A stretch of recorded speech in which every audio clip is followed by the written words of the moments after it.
Aujourd'hui, nous allons parler de la division posée. On l'a vu un petit peu en classe, mais on va essayer de se rappeler des choses. Et on va aujourd'hui diviser des nombres un petit peu plus grands. Des nombres notamment on va commencer par des nombres à 3 chiffres. Alors, pour diviser 127 par 5, je dois, avant de poser l'opération, tracer ma potence. Alors, je vous rappelle les enfants que la potence, c'est un trait vertical et un petit trait horizontal, comme ceci. Je vous rappelle que cette potence, elle doit être tracée au crayon gris. Rappelez-vous, nous avions pris 4 carreaux pour la ligne verticale et 3 carreaux pour la ligne horizontale. Alors, où est-ce que je vais placer mes nombres? 127 divisé par 5, on va d'abord placer le nombre à diviser, qui est 127. 127, c'est le nombre à diviser. On l'appelle le dividende.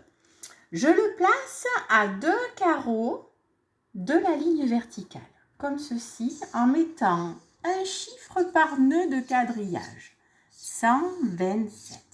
127, je vais le diviser par 5, donc 5 va être le diviseur de 127.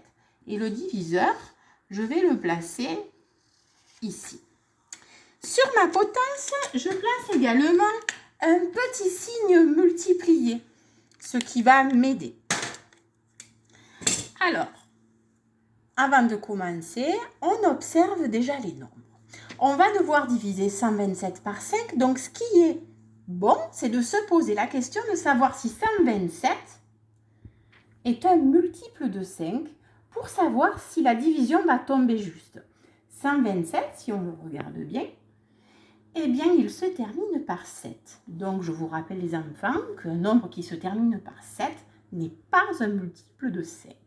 Donc, 5 ne sera pas un diviseur juste de 127. Il va donc y avoir un reste.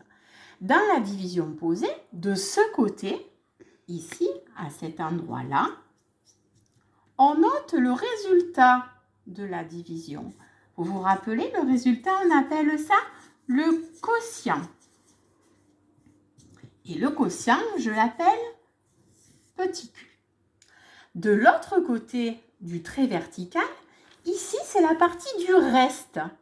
À chaque fois, dans cette partie, il y aura des restes successifs. Le reste, je vous rappelle qu'on l'appelle petit r. Alors, on va commencer et on va d'abord diviser les centaines. Qu'est-ce que l'on voit? On voit qu'il y a une centaine. Alors, on se dit, dans la technique, dans 1, combien est-ce que j'ai 2 fois 5? Ou dans 1, combien de fois est-ce qu'il rentre 5? Eh bien là, ça pose un problème.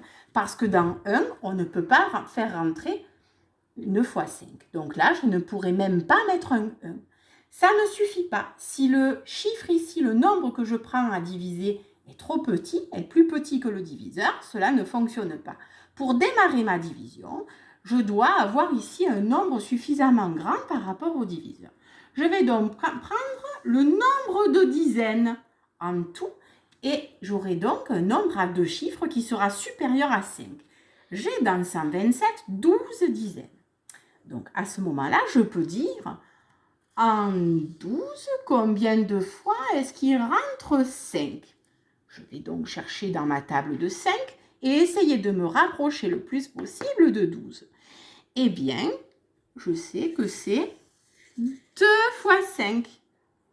2 fois 5, je repars dans l'autre sens, ça va nous faire 10. Si j'avais mis ici un 3, 3 fois 5, ça fait 15, on aurait dépassé le nombre. Donc, je prends 2. Je me suis rapprochée le plus possible de 12, mais je reste un peu en dessous. 2 fois 5, je repars dans l'autre sens, égale 10. Donc, je vais noter ici le résultat. Et je vais faire une soustraction pour voir combien est-ce qu'il me reste de dizaines que l'on ne pourra pas partager. 12 moins 10, eh bien, ça nous fait 2. il restera 2 dizaines que je ne pourrai pas mettre dans le partage. Je vais donc ensuite m'occuper des unités, du partage des unités. Et pour cela, eh bien, je dois descendre ici le chiffre des unités à côté du reste des dizaines. Et donc maintenant, il me reste 2 dizaines à partager et 7 unités, ce qui nous fait 27 à partager en 5. Je dis donc, en 27, combien est-ce que j'ai 2 fois 5? Je cherche dans la table de 5 pour me rapprocher le plus possible de 27. Eh bien, je trouve 25 et donc pour faire 25, ce sera 5. Je pars dans l'autre sens. 5 fois 5, ça fait 25. Je me suis rapprochée au plus près de 27. Je vais noter le résultat. 5 fois 5 égale 25. Et je vais chercher le reste d'unités qui ne rentrera pas dans le partage. 27 moins 25, cela fait 2. Je regarde ici ensuite, il n'y a plus de chiffres, plus de choses à partager. Qu'est-ce qui se passe? Le résultat, c'est le quotient. Le résultat de la division de 127 par 5, c'est donc 25.